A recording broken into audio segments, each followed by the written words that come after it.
Hello दोस्तों, नमस्कार। स्वागत है आपका हमारे YouTube channel exam warriors begins में।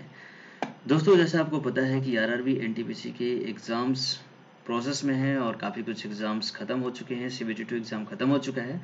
अब जो है वो लेवल 3 की तरफ बढ़ चुके हैं और इसमें जो आपका साइको टेस्ट है वो भी डिसाइडेड हो चुका है। 30 जून से होने वाला है लेवल 6 के लिए, लेवल 4 के लिए। और इसके बाद जो भी पोस्ट हैं 5, 3, 2, इनके जो एग्ज़ाम बाद में हुए थे उनके भी रिज़ल्ट अब कुछ दिनों में आ ही जाएंगे। इसके बाद कुछ पोस्ट जो कि डायरेक्टली होने वाले हैं, जिसमें इसके बाद डायरेक्ट डॉक्यूमेंट वेरिफिकेशन होगा और उसके बाद साथ में मेडिकल टेस्ट भी होगा। तो कहीं ना कहीं आपको अब इन चीज़ों को लेकर के ध्यान रखना होगा कि आपका जो डॉक्यूमेंट है वो तैयार हो गया है या नहीं। अगर आपको डॉक्यूमेंट के रिलेटेड कुछ डिटेल्स हैं जो आपको नहीं पता है, तो डेफिनेटली आप मेरे द्वारा बनाई गई वीडियो जो कि डॉक्यूमेंट वेरिफिकेशन संबंधित हैं, उसमें मैंने डिटेल में सारी चीज़ बताई हैं। कौन से डॉक्यूमेंट की रिक्वायरमेंट होगी, क्या वैलिडिटी होनी चाहिए, है ना, किस फॉर्मेट में होना चाहिए, वो सब कुछ मैंने बताया है। आई बटन में यहाँ पे वीडियो बना के रखा हुआ है, आप जा करके देख लीजिए। जिस दिन डॉक्यूमेंट वेरिफिकेशन होगा उसी सेम डेट पर आपका मेडिकल या फिर उसके अगले दिन आपका मेडिकल टेस्ट और फिजिकल टेस्ट कराया जाएगा। तो वो अब काफ़ी टाइम बचा नहीं है ना। अगर आपका टाइपिंग टेस्ट है तो हो सकता है उसमें कुछ आपको मौका मिल जाए, लेकिन अगर आपका जैसे कि लेवल 5 में कुछ पोस्ट हैं जिसमें टाइपिंग टेस्ट नहीं है, लेवल 2 में कुछ पोस्ट ऐसी हैं जिसमें टाइपिंग टेस्ट नहीं है। तो जब टाइपिंग टेस्ट नहीं है तो उन सभी स्टूडेंट का डायरेक्टली यहाँ पर डॉक्यूमेंट वेरिफिकेशन कराया जाएगा और मेडिकल हो जाएगा। तो कहीं ना कहीं आपके पास बहुत ज़्यादा समय यहाँ पे नहीं बचता है। तो इस तरह से आप इन सारी चीज़ों को जानेंगे। और इस वाले जो वीडियो में मैं आपको क्या बताने वाला हूँ कि जो भी लेवल हैं, लेवल 6, 5, 4, 3, 2, इन सभी लेवल्स के लिए अलग अलग यहाँ पर स्टैंडर्ड्स डिसाइड किए गए हैं। हालांकि लेवल वाइज नहीं, बल्कि इन लेवल में जो पोस्ट है ना, तो पोस्ट वाइज जो मेडिकल स्टैंडर्ड है वो क्या होगा। यानी कि लेवल 6 में जैसे कि 2 पोस्ट हैं, एक तो स्टेशन मास्टर का है और एक और पोस्ट है टिकट कम क्लर्क है, ऐसा कुछ। तो वो उस पोस्ट के लिए किस मेडिकल स्टैंडर्ड होना चाहिए, है ना, उस पोस्ट के लिए अगर आप स्टेशन मास्टर के लिए अगर आप फिलअप कर रहे हो तो किस इस मेडिकल स्टैंडर्ड को वहाँ पे माना जाएगा। क्या आप उसमें क्वालिफाई कर पाओगे या नहीं कर पाओगे, ये आपको चेक करना ज़रूरी है। हो सकता है कि उसमें A2 मांगा गया है या फिर A3 मांगा गया है और उस स्टैंडर्ड में आप नहीं आ पा रहे हो, नहीं फिट हो पा रहे हो, तो कहीं ना कहीं आप डिस्क्वालीफाई हो जाओगे। तो इस तरह का रिस्क क्यों लेना, है ना। तो पोस्ट वाइज मेडिकल स्टैंडर्ड क्या होता है, किस पोस्ट के लिए क्या मेडिकल स्टैंडर्ड मांगा गया है, वो मैं आपको इस वीडियो में बताऊंगा। आप जरूर से ध्यान में रखिए और अपने आप को चेकआउट करिए। यही बताऊंगा कि A2, A3 और B2, C2 जो मांगा गया है इस मेडिकल स्टैंडर्ड में, क्या क्राइटेरिया है, किस किस बेसिस पर इसे आप A2 में क्वालिफाई कर पाओगे, क्या जो है पॉसिबिलिटीज है कि आप A3 में क्वालिफाई कर पाओगे, है ना, क्या मेडिकल स्टैंडर्ड है, वो यहाँ पर मैं आपको डिटेल में बताने वाला हूँ। एट द लास्ट आपको ये भी पता चलेगा कि अगर आप किसी पोस्ट में मेडिकली आउट हो जाते हो तो क्या आपको दूसरे पोस्ट या दूसरे लेवल में मौका दोबारा मिलेगा या नहीं मिलेगा। वो आपको इस आरआरबी की नोटिफिकेशन में आपको मैं दिखाऊंगा कि वहाँ पे इसके बारे में क्या लिखा गया है। जैसे कि बहुत सारे ऐसे कैंडिडेट हैं जो सभी लेवल में क्वालिफाई हैं या फिर किसी भी 2 या किसी 3 लेवल में क्वालिफाई हैं। तो ऐसे में क्या वो तीनों लेवल में अलग अलग जाकर के मेडिकल टेस्ट देंगे या किसी एक में ही जाकर के मेडिकल टेस्ट देना होगा। और अगर उसमें क्वालिफाई नहीं कर पाते तो क्या उनके बाद वाले जो लेवल हैं या फिर जो पोस्ट हैं उसमें उनको मौका मिलेगा या नहीं मिलेगा। ये सब कुछ आपको इस वीडियो में जानने को मिलने वाला है। तो डेफिनेटली एट द लास्ट तक आप बने रहिएगा, सारी चीज़ें डिटेल में बताई जाएगी। और किसी भी तरह की क्वेरी होगी तो आपका डाउट्स हमेशा मैं क्लियर करता हूं और इस वीडियो के रिगार्डिंग भी जो आपकी डाउट्स होगी वो सब कुछ मैं आपको यहाँ पे क्लियर करूंगा। तो डेफिनेटली आप इस वीडियो को लाइक करिए। आप लोगों का पसंद आता रहता है, हमेशा आप लोग लाइक करते हो, तो प्लीज़ आप भी यहाँ पे वीडियो को लाइक करिए और सब्सक्राइब कर दीजिए चैनल को अगर आप इस वीडियो पे नए हुए हैं तो। ठीक है, ताकि और बाकी अपने दोस्तों के साथ भी इसको शेयर करिए ताकि सबको पता चले इस चीज़ के बारे में। तो चलिए, सबसे पहले मैं आपको लेके चलता हूँ आरआरबी की जो नोटिफिकेशन है जिसमें जो सबसे पहले आई थी। और इसी नोटिफिकेशन में आप देखोगे कि पेज नंबर 7 पे आपको मेडिकल स्टैंडर्ड के बारे में बताया गया है। तो ये रहा पेज नंबर 7 और यहाँ पर जो है आपको मेडिकल स्टैंडर्ड के बारे में बताया गया है। मैं आपको दिखा सकता हूँ यहाँ पे। तो पेज नंबर 7 ये रहा और इसमें जो है 3 पॉइंट नंबर है वो मैं आपको, हाँ ये रहा, ठीक है। तो ये रहा 3.0 नंबर। इसमें मेडिकल स्टैंडर्ड के बारे में डिटेल में जानकारी दी गई है। आप चाहे तो इस नोटिफिकेशन को खुद भी पढ़ सकते हो, अदरवाइज मैं यहाँ पे बता देता हूँ, आपको अलग से पढ़ने की जरूरत बिल्कुल भी नहीं पड़ेगी। तो देखिए यहाँ पर लिखा गया है कि candidates called for document verification will have to pass requisite medical fitness test. Okay, तो जो बच्चों को डॉक्यूमेंट वेरिफिकेशन के लिए बुलाया गया जाएगा, ठीक है, ये बात आप ध्यान में रखिएगा कि जो बच्चों को मेडिकल टेस्ट के लिए बुलाया जाएगा उन्हें उसी टाइम पे मेडिकल फिटनेस टेस्ट में भी उसको मेडिकल फिटनेस टेस्ट भी कंडक्ट कराया जाएगा, है ना, और उसे भी आपको क्वालिफाई करना होगा। तो कहीं ना कहीं डॉक्यूमेंट वेरिफिकेशन और मेडिकल टेस्ट दोनों साथ में होने वाले हैं।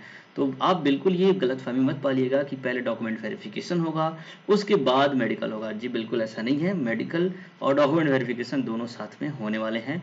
तो इसलिए मैं बता रहा हूँ कि अभी देखिए ऐसा अनुमान लगाया जा रहा है कि इस महीने के एट द लास्ट या फिर 17-18 के बाद जो भी डेट है उसमें आपका जो रिजल्ट है वो आ जाएगा, है ना। और रिजल्ट आने के कुछ टाइम बाद ही जिसका टाइपिंग है उसका टाइपिंग होगा और जिसका नहीं टाइपिंग है उसका मेडिकल कराया जाएगा, ठीक है।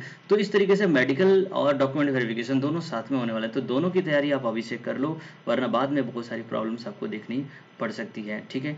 दूसरी चीज़ यहाँ पे क्या लिखा गया है कि medical fitness the post visual equity standard is one of the important criteria. और देखो रेलवे में है ना ज़्यादातर जो मेडिकल फिटनेस जो स्टैंड करता है जिस चीज़ पर वो है विजुअल एक्टिविटी, ठीक है। यानी कि आपका विजुअलाइजेशन ही ज़्यादातर चेक किया जाएगा। अगर आपको किसी भी तरह का दूसरी डिसऑर्डर्स हैं, दूसरी प्रॉब्लम्स हैं, तो हो सकता है उसे नलीफाई किया जाए, उसे कंसिडर ना किया जाए। बट आपके आइज़ और विजन्स को लेकर के किसी भी तरह का प्रॉब्लम है तो उसे डेफिनेटली किसी भी तरह का आपके साथ कॉम्प्रोमाइजेशन यहाँ पे नहीं किया जाएगा। तो देखिए यहाँ पर जो मेडिकल स्टैंडर्ड हैं वो 4 मेडिकल स्टैंडर्ड दिए गए हैं। इन्हीं 4 मेडिकल स्टैंडर्ड में से किसी एक में आपको क्वालिफाई करना है, जिस भी लेवल के लिए आप डिसाइड करते हो। तो देखिए यहाँ पर A2, A3, A B2 और C2, ठीक है, ये मेडिकल स्टैंडर्ड्स हैं। और एक चीज़ जो है इन सब में जो कॉमन है वो है फिटनेस, जनरल फिटनेस, जिसमें कि physical fit in all respect, ठीक है। आप जो है किसी भी, चाहे वो A2 हो, A3 हो, B2 हो या C2 हो, सब में फिजिकली फिट आपको होना चाहिए। आप किसी भी तरह से अगर आप हैंडीकैप्ड अगर हैं किसी भी माइनर सा भी, तो वो यहाँ पर कंसिडर नहीं किया जाएगा, आपको फिजिकली फिट होना होगा, ठीक है। इसके अलावा अगर हम मेडिकल स्टैंडर्ड जैसे कि A2 की बात करें तो देखिए इसमें क्या क्या चीज़ें मांगी है, जो कि इस पूरे टेस्ट का जो सबसे स्टैंडर्ड क्वालिटी है, जो सबसे हाइयर जो क्वालिटी है वो A2 ही है, बाकी सब इससे लोअर ही है। तो देखिए A2 में जो है वो डिस्टेंस विजन जो है आपका 6/9 और 6/9 होना चाहिए, यानी कि दोनों आंखों से आपको 6/9 दिखाई देना चाहिए, विदाउट ग्लासेस, है ना। ग्लास का यूज़ नहीं करना होगा, यानी कि आप चश्मा ना लगाते हो, ठीक है। तो यहाँ पर सिंपल ही होगा कि अगर आप चश्मा लगाते हो किसी भी तरह का, तो आप इसमें क्वालिफाई नहीं कर पाओगे। और तो दूसरी चीज़ है कि आपको ये भी जानना होगा कि ये किस लेवल के लिए है। तो देखिए लेवल मैं अभी आपको तुरंत बताने वाला हूँ कि किस लेवल के लिए क्या स्टैंडर्ड यहाँ पे आरआरबी की तरफ से मांगा गया है, वो आपको यहाँ पे मैं पहले ही दिखा दूंगा। लेकिन पहले आप इस चीज़ को समझ लीजिए, उसके बाद दिखाता हूँ। तो देखिए यहाँ पर क्या है कि डिस्टेंस विजन आपका 6/9 होना चाहिए, विदाउट ग्लासेस, ग्लास का यूज़ नहीं करना है। नियर विजन में आपका 0.6 और 0.6 होना चाहिए विदाउट ग्लासेस, तो ग्लास का यहाँ पे कोई भी क्राइटेरिया नहीं है। इसके अलावा must pass for test for colour vision test, है ना, colour vision test, binocular vision test, night vision test and myopic vision test, ये सारे टेस्ट आपको क्लियरली क्वालिफाई करना होगा। अब ये सारे टेस्ट होते क्या हैं वो भी आपको यहाँ पे समझना होगा। तो देखिए मैं आपको फोटोग्राफ्स की हेल्प से आपको समझाता हूँ कि ये सारे टेस्ट क्या होते हैं। तो देखिए ये होता है आपका 6/9 या फिर 6/12 या फिर 6/6 जो कलर विजन होता है वो यहाँ पर टेस्ट किया जाता है। तो देखिए इसमें इस तरीके से आपको कुछ लेटर्स जो होंगे वो आपको दिखाई जाएंगे, लेकिन ये कैसे होते हैं, तो देखिए आपको यहाँ पर एक चेयर लगी होगी, ठीक है, इस चेयर पे आपको बैठा दिया जाएगा, ठीक है। और जहाँ पे आप बैठे रहेंगे उसके ठीक पीछे एक इस तरीके का बोर्ड लगा होगा, ये वाला बोर्ड यहाँ पे लगा होगा आपके पीछे, और आपके सामने एक मिरर लगा होगा, ठीक है। हालांकि उस बोर्ड में ये चीज़ें उल्टी लिखी हुई होती हैं ताकि मिरर में जब आप देखो तो वो सारी चीज़ें आपको सीधी दिखाई पड़े, ठीक है। ये डिस्टेंस जो है वो लगभग 6 मीटर का होता है। तो इस डिस्टेंस पे आपको ये ऑब्जेक्ट दिखाई जाती है और इसमें आपसे पूछा जाता है कि ये चीज़ें क्या लिखी गई हैं।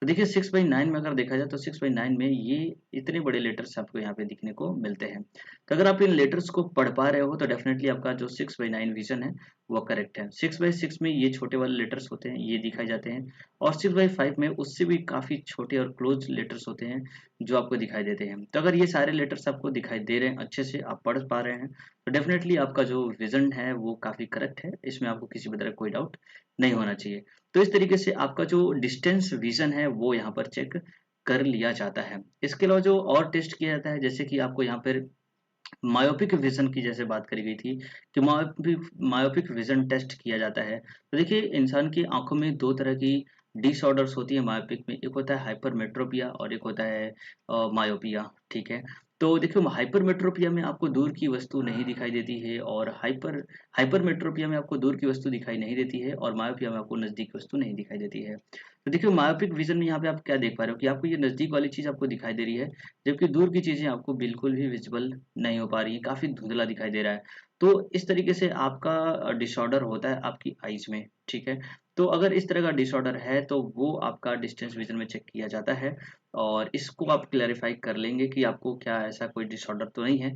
तो अगर ऐसा है तो आप A2 में क्वालिफाई तो नहीं कर पाओगे। ठीक है, तो ये होता है मायोपिक विजन टेस्ट। इसके अलावा अगर दूसरे टेस्ट की बात करें तो अगर बात करें वर्नाकुलर टेस्ट जो होता है ना, उसमें क्या होता है कि कभी कभी ऑब्जेक्ट जो होती है वो कहीं यहाँ रखी गई ऑब्जेक्ट है और आपको दिखाई यहाँ दे रही है, तो ये भी एक आपके आई का डिसऑर्डर होता है। ठीक है, तो वर्नाकुलर टेस्ट में ये किया जाता है कि आपको ऑब्जेक्ट जहाँ रखी गई है, क्या वो ऑब्जेक्ट वहीं दिखाई दे रही है या फिर वो कहीं और दिखाई दे रही है। तो इस तरीके से भी आपके आंखों में अगर डिसऑर्डर है तो भी आप क्वालिफाई यहाँ पे नहीं कर पाओगे। तो ये आपका डिसऑर्डर नहीं होना चाहिए।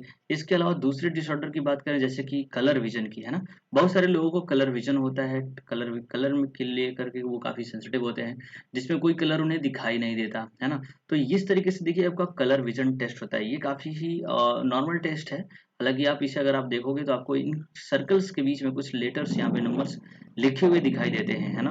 तो क्या आप मुझे बता सकते हो कि इस वाले में क्या लिखा गया है? अगर आपका यहीं पर टेस्ट लिया जाए तो डेफिनेटली आपको देखना होगा कि इस वाले में क्या लिखा गया है। क्या आप बता सकते हो? अगर आपको पता चल रहा है कि इसमें क्या लिखा गया है तो आप अभी मुझे कमेंट करिए कि इस वाले में क्या लिखा गया है। बाकी समय मैं बताता हूँ। देखिए यहाँ पर इसमें 12 लिखा गया है, इसमें 8 लिखा है, इसमें 6 लिखा है, तो आप इसे देखो 29 लिखा है, 57 लिखा है। तो ऐसे यहाँ पर देख पा रहे हो कि, और हालांकि ये जो कलर विजन टेस्ट होता है ये पेज बाई पेज होता है, यानी ये वाला हो जाए एक पेज पे लिखा रहेगा, ये दूसरे पेज पे, ये तीसरे पेज पे, ऐसे लिखा जाएगा, और पेज को पलटा जाएगा जल्दी जल्दी, और आपको जल्दी जल्दी बताना होगा। ठीक है, तो देखिए अगर आपने इसको करेक्टली पहचान लिया, क्योंकि इन सभी में सबसे जो कम विजुअल है वो यही वाला है। तो देखिए यहाँ पर आप देख पा रहे हो कि यहाँ पर वायलेट कलर में हल्का सा 5 यहाँ पे बनाया गया हुआ है ना। तो ये लिखा गया है 5। अगर आपने इसको पढ़ लिया तो डेफिनेटली आपका कलर विजन टेस्ट यहीं पे हो गया, आपका कलर विजन बिल्कुल करेक्ट है। अगर आप नहीं पढ़ पा रहे हैं तो कोई बात नहीं, हो सकता है कंप्यूटर स्क्रीन की वजह से आपको विजुअल ना हो, बट जरूर आप एक तरीके से आप चेकआउट कर पाओगे। तो इस तरीके से आपका कलर विजन टेस्ट आता है। इसके अलावा जो कुछ और डिसऑर्डर जैसे मैंने बताया आपको कि कोई ऑब्जेक्ट कहीं और रखी गई है लेकिन दिखाई कहीं और देती है, या फिर कुछ लोगों को होता है कि एक आंख से एक आंख से ज्यादा, एक आंख से तो ठीक दिखाई दे रहा है लेकिन दूसरी आंख से कम दिखाई दे रहा है ना। तो ये होता है। या फिर कुछ लोग होता है कि एक आंख से सीधा दिख रहा है लेकिन दूसरी आंख उनकी तिरछी देख रही है, एक आंख इस तरफ देख रहा है दूसरी आंख इस तरफ देख रही है। तो ये सब क्या है, आई डिसऑर्डर्स हैं, है ना। ये सारी चीजें आपको चेक की जाती हैं। यानी कि अगर किसी ऑब्जेक्ट को आप देख रहे हो तो आपका दोनों आंख का पॉइंट है ना, जो की ऑब्जेक्ट पे एक ही पॉइंट पे होना चाहिए। ठीक है, ऐसे क्रॉस नहीं करा जाना चाहिए। तो ये सारे डिसऑर्डर्स हैं जो आपको ध्यान में रखने होंगे। अगर ऐसा कुछ भी है तो आप इसे जरूर अपना ठीक तो नहीं करा सकते, क्योंकि अभी ऐसा है ही है। तो आपको देखना होगा कि आप किस स्टैंडर्ड में, क्योंकि ये तो A2 है जो कि सबसे बेस्ट क्वालिटी का स्टैंडर्ड इसमें है। बाकी जो अलग स्टैंडर्ड्स हैं उसमें देखेंगे कि आपको क्या रिलीफ यहाँ पे मिलेगा। इसके अलावा जो भी आपको टेस्ट विजन वाला होता है उसमें आपको एक आंख बंद करके दूसरी आंख से देखने के लिए बोला जाएगा, फिर इस वाले आंख को बंद करने के लिए बोला जाएगा और इस वाले आंख से आपको देखने के लिए बोला जाएगा। तो इस तरीके से आपको दोनों आंखों का टेस्ट यहाँ पे कर लिया जाएगा। तो कुल मिलाकर के आई जो टेस्ट है, विजन टेस्ट है, इस तरीके से यहाँ पे कंडक्ट कराया जाता है। ठीक है, चलिए आगे देखते हैं और बाकी की स्टैंडर्ड में क्या लिखा गया है। तो ये तो A2 था। A2 में मैंने सारे डिटेल्स आपको बता दिए कि कौन सा जो टेस्ट है वो किस तरीके से यहाँ पे किया जाता है। कलर विजन बता दिया, बाइनोकुलर बता दिया, नाइट विजन बता दिया, और मायोपिक विजन भी आपको यहाँ पे बता दिया। बाकी इस टेस्ट में किसी भी तरह का कोई ग्लासेस आपका यूज नहीं करना है, ये भी आपको समझ में आ गया है। ठीक है, अब देखते हैं कि जो A3 जो स्टैंडर्ड है वो उसमें क्या मांगा जाता है। तो देखिए A3 जो मेडिकल स्टैंडर्ड है इसमें भी डिस्टेंस विजन 6/9 और 6/9 ही होना चाहिए। लेकिन यहाँ पे रिलीफ क्या है कि विथ और विदाउट ग्लासेस, है ना। यानी अगर आप ग्लासेस पहनते हैं, यानी कि आप चश्मे पहनते हो, तो भी आप इसको इसमें क्वालिफाई माने जाओगे, अगर उसके बाद भी आपका विजन जो है 6/9 है तो। और दूसरी चीज लिखी है कि आपकी लेंस की जो पावर है वो 2D से ज्यादा नहीं होना चाहिए, यानी कि 2 डायोप्टर, जो डी के डायोप्टर बोलते हैं, 2 डायोप्टर से ज्यादा आपका नहीं होना चाहिए। तो ये आप अपने चश्मे की क्वालिटी आप अपने डॉक्टर से मिल करके या फिर खुद आपको पता भी होगा, ठीक है। दूसरी बात नियर विजन की बात करें तो यहाँ पे 0.6 और 0.6 ही मांगा गया है, विदाउट ग्लासेज और विद ग्लासेज यहाँ पर भी आपको दिया गया है। तो ये एक रिलीफ मिल जाता है A3 में। बाकी सारी जो टेस्ट हैं वो बिल्कुल सेम A2 जैसी ही हैं। इसमें रिलीफ है कि आप ग्लासेस पहनकर भी अपना टेस्ट दे सकते हो। इसमें भी आपको कलर विजन टेस्ट पास करना होगा, binocular vision, night vision. Night vision में क्या होता है वो मैं आपको बता दूं कि नाइट विजन में आपको कमरे की लाइट को डिम कर दिया जाता है, क्योंकि कुछ लोग होते हैं जिनकी आंखों में ऐसा डिसऑर्डर होता है जिसकी वजह से उनको रात के थोड़े से धुंधले अंधेरे में आपको उनको दिखाई नहीं देता एग्जैक्ट जो चीज़ है वो कौन सी चीज़ है, कहाँ पे रखी गई है। तो नाइट विजन में डीम लाइट में आपको कोई ऑब्जेक्ट को पहचानने के लिए बोला जाएगा, तो आपको उसे पहचानना होगा, ठीक है। तो ये सारे क्राइटेरिया हैं जो A3 में है, जो कि हल्का सा रिलीफ यहाँ पे मिला हुआ है A2 के कंपैरिजन में। B2 की बात करें, जो B2 स्टैंडर्ड है, इसमें देखिए डिस्टेंस विजन में आपको थोड़ी सी और रिलीफ मिली हुई है, जिसमें आपका एक आंख जो है वो 6/9 है और दूसरी आंख अगर 6/12 है तो भी आपको क्वालिफाई कर लिया जाएगा, और यहाँ पर भी आपको ग्लास लगाने की छूट दी जाएगी। दूसरी चीज, यहाँ पर जो आपका लेंस की जो पावर है वो 4 डायोप्टर तक हो सकती है, इसमें भी आपको कोई प्रॉब्लम नहीं होगी। नियर विजन यहाँ पे 0.6 ही होना चाहिए और यहाँ भी आप ग्लासेस का यूज कर पाओगे। इसके अलावा व्हेन रीडिंग और close work is required and must pass test for field of vision, binocular vision आपको यहाँ पे कंडक्ट कराना होगा। देखिए कुछ टेस्ट ऐसे भी कराए जाते हैं, जैसे आप यहाँ पे बैठे हुए हो और आपके सामने कोई यहाँ पे ठीक सामने आपको बोला जाएगा देखने के लिए, और यहाँ से कोई पर्सन होगा जो उस ऑब्जेक्ट को इस तरफ लेकर जाएगा और यहाँ से कोई पर्सन होगा जो उसको दूसरी तरफ लेकर जाएगा।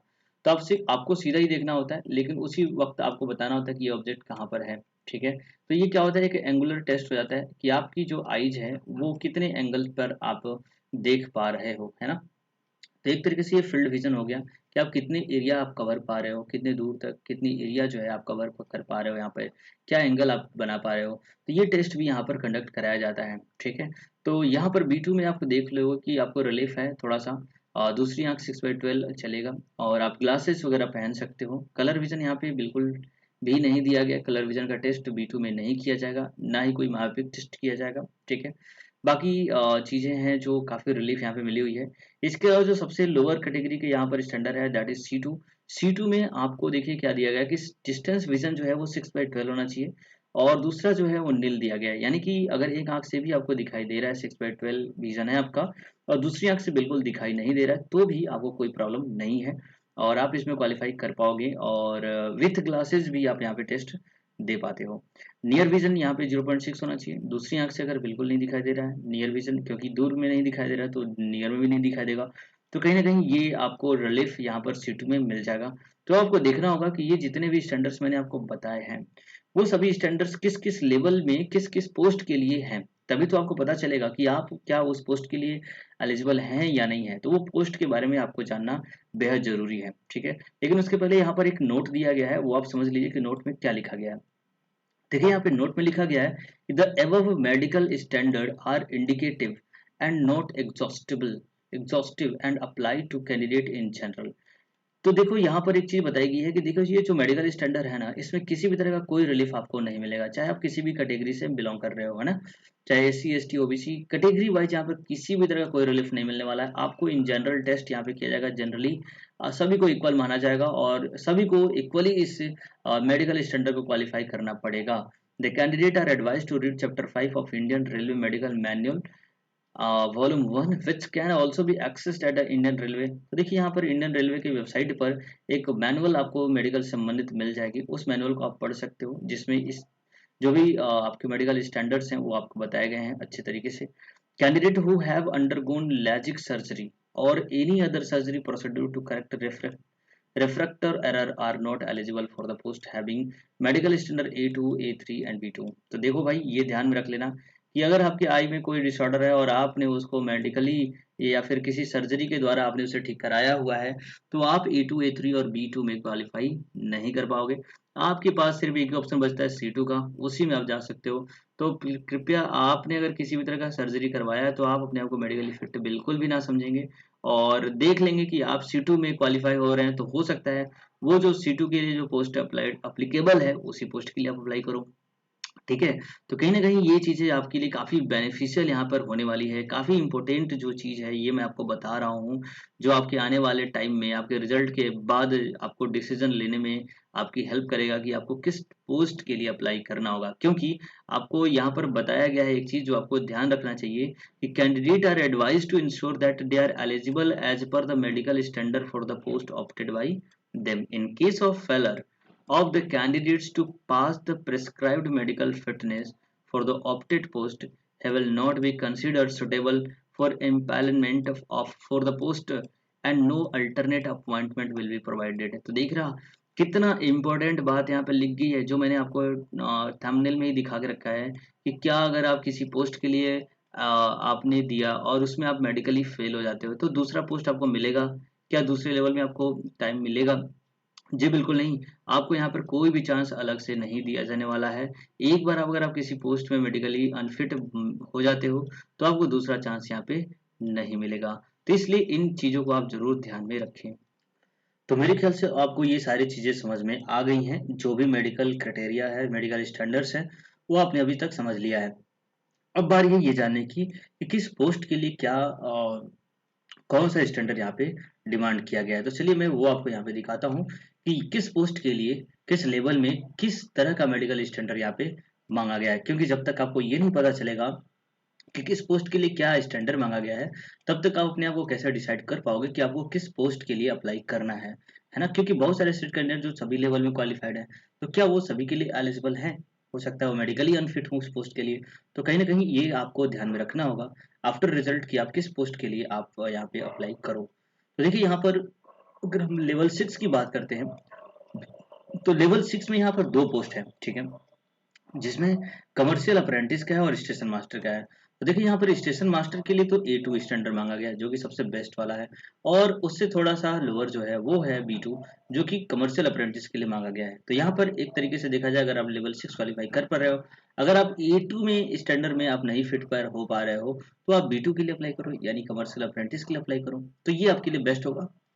वरना अगर आप एक लेवल में फेल हो जाते हो, तो आपको दूसरे लेवल या फिर दूसरे पोस्ट के लिए बिल्कुल भी कंसिडर नहीं किया जाएगा। तो ऐसी गलती आप बिल्कुल भी यहाँ पर मत करिएगा। वहीं अगर हम लेवल 5 में बात करें, तो यहाँ पर देखिए कुल 5 पोस्ट हैं लेवल 5 में, जिसमें से गुड्स गार्ड के लिए यहाँ पर A2 स्टैंडर्ड, जो कि सबसे बेस्ट क्वालिटी का स्टैंडर्ड है, ये मांगा गया है। वहीं जूनियर अकाउंट असिस्ट कम टाइपिस्ट के लिए C2 स्टैंडर्ड मांगा गया है। सीनियर क्लर्क कम टाइपिस्ट के लिए C2 स्टैंडर्ड है। सीनियर कमर्शियल कम टिकट क्लर्क के लिए यहाँ पे B2 स्टैंडर्ड है। और सीनियर टाइम कीपर के लिए यहाँ पर C2 स्टैंडर्ड मांगा गया है। तो ये सभी स्टैंडर्ड्स आपने पता हो जाने से आप अपने आप को मेडिकली चेक कर पाओगे कि आप किस चीज़ में फिट कर पा रहे हो। अगर आप ऐसे अपने आप को नहीं चेक कर पा रहे हो, तो आप डॉक्टर से जाकर के भी अपना चेकअप करा सकते हैं, ठीक है? आगे देखते हैं लेवल 4 में, जो कि एक ही पोस्ट थी ट्रैफिक असिस्टेंस की, और यहाँ पर ट्रैफिक असिस्टेंट के लिए A2 स्टैंडर्ड मांगा गया है। वहीं लेवल 3 में देखा जाए, तो यहाँ पर भी सिर्फ एक ही पोस्ट थी, और इसमें थी कमर्शियल कम टिकट क्लर्क की, जिसके लिए B2 स्टैंडर्ड यहाँ पे मांगा गया है। बाद में जो लेवल 2 की पोस्ट है, उसमें भी आप देखोगे तो अकाउंट क्लर्क कम टाइपिस्ट के लिए C2 स्टैंडर्ड मांगा गया है। जूनियर क्लर्क कम टाइपिस्ट के लिए C2 स्टैंडर्ड मांगा गया है। जूनियर टाइम कीपर क्लर्क के लिए C2 स्टैंडर्ड मांगा गया है। और ट्रेन क्लर्क के लिए A3 स्टैंडर्ड यहाँ पे मांगा गया है। तो ये सारे पोस्ट वाइज स्टैंडर्ड्स मैंने आपको मेडिकल स्टैंडर्ड बता दिए हैं। अब जिस तरीके से मैंने इन सभी के डिटेल्स आपको बताए हैं, उससे आप अपने आप को चेक कर लो कि क्या आप किस स्टैंडर्ड में मेडिकली फिट हो पा रहे हो। तो उम्मीद कर रहा हूँ कि ये सारी जो डिटेल है आपको आसानी से समझ में आ गई होगी। इसमें आप किसी भी तरह का आपको कोई भी डाउट नहीं रहा होगा। सारे जो क्वेश्चंस थे उसके भी मैंने क्लियर कर दिया। इसके अलावा अगर आपको किसी भी तरह का कोई डाउट अभी भी है, कोई क्वेरी है आपकी, तो डेफिनेटली आप मुझे कमेंट करिए। हमेशा मैं आपके क्वेश्चन का जरूर यहाँ पे आंसर करता हूँ, आपके कमेंट का रिप्लाई करता हूँ, तो आप यहाँ भी करिए। जो भी क्वेरीज होगी उसको मैं सॉर्ट आउट करने की यहाँ पे पूरी तरीके से कोशिश करूंगा। तो चलिए अभी आप इस वीडियो को जरूर लाइक कर दीजिए, और चैनल को अगर सब्सक्राइब नहीं किया है तो सब्सक्राइब कर दीजिए, ताकि आगे जो भी डिटेल होगी, जो भी अपडेट्स होंगे, वो आपको मैं यहाँ पर लेकर के आता रहूंगा। ठीक है, चलिए आपका दिन शुभ रहे। जय हिंद, जय भारत।